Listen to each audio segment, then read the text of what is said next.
રાષ્ટ્રવાદી મુસ્લિમ પસમંદા મહાજની ગુજરાત પ્રદેશ ટીમે ભરૂચ જિલ્લાના હોદ્દેદારોની મુલાકાત લીધી હતી.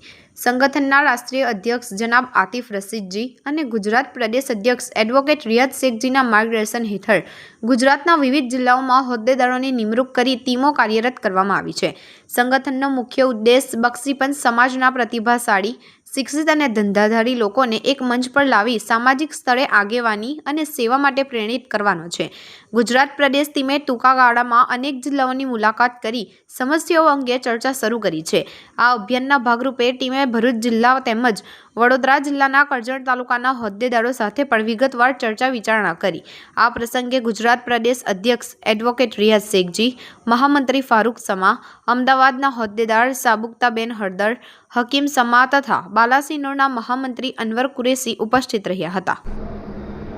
આપનું નામ શું છે? નમસ્કાર, મારું નામ એડવોકેટ રિયાઝ શેખ છે. ગુજરાત રાષ્ટ્રીયવાદી મુસ્લિમ પસમંદાનો અધ્યક્ષ છું. પસમંદા શું છે? પસમંદા એટલે આપણે ગુજરાત લેવલમાં કહેવા જઈએ તો સામાજિક શૈક્ષણિક પછાત વર્ગ એટલે આપણે ઓબીસી વર્ગ. અને ઓબીસી વર્ગના અંદર ઘણી બધી જ્ઞાતિ આવે છે.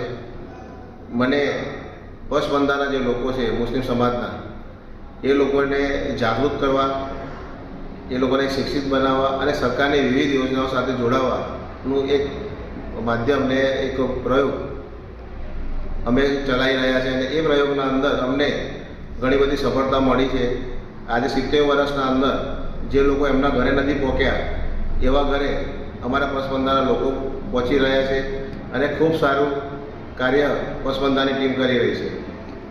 આ સંગઠનની જે જવાબદારી છે એ ભાજપ લઘુમતીને પર આપી છે ને? ભારતીય જનતા પાર્ટીના લઘુમતી મોરચાનો હું એક સૈનિક છું અને લઘુમતી મોરચાના અંદર અમુક વ્યક્તિઓના કારણે અમુક નુકસાન લઘુમતી મોરચાને થઈ રહ્યું છે. અમુક કાર્યકર્તાની વાચાને પણ દબાવવામાં આવે છે. આપણા યશસ્વી પૂર્વ અધ્યક્ષ CR પાટીલ સાહેબ દ્વારા પેજ સમિતિથી લઈને અને પ્રદેશ અધ્યક્ષ સુધી દરેક કાર્યકર્તાઓને ફ્રીડમ આપવામાં આવી હતી કે નાનામાં નાનો કાર્યકર્તા પણ ભારતીય જનતા પાર્ટીનો પ્રચાર ગુજરાતમાં નહીં, પૂરા દેશમાં નહીં, પૂરા વર્લ્ડમાં પણ જઈને પ્રચાર કરી શકે છે. જ્યારે લઘુમતી મોરચાના અંદર અમુક વ્યક્તિઓ એમની વાચાને દબાવવાની કોશિશ કરે છે. જ્યારે આ પસમંદાના અંદર 12 થી 13 જિલ્લાઓમાં મેં પ્રવાસ કર્યો છે. એ પ્રવાસ દરમિયાન મને ઘણી બધી વિશેષ એવી વાતો મળી છે કે આપણને એમ થાય છે કે ચલો, પણ આવનારા સમયમાં જ્યારે આપણા નવયુગ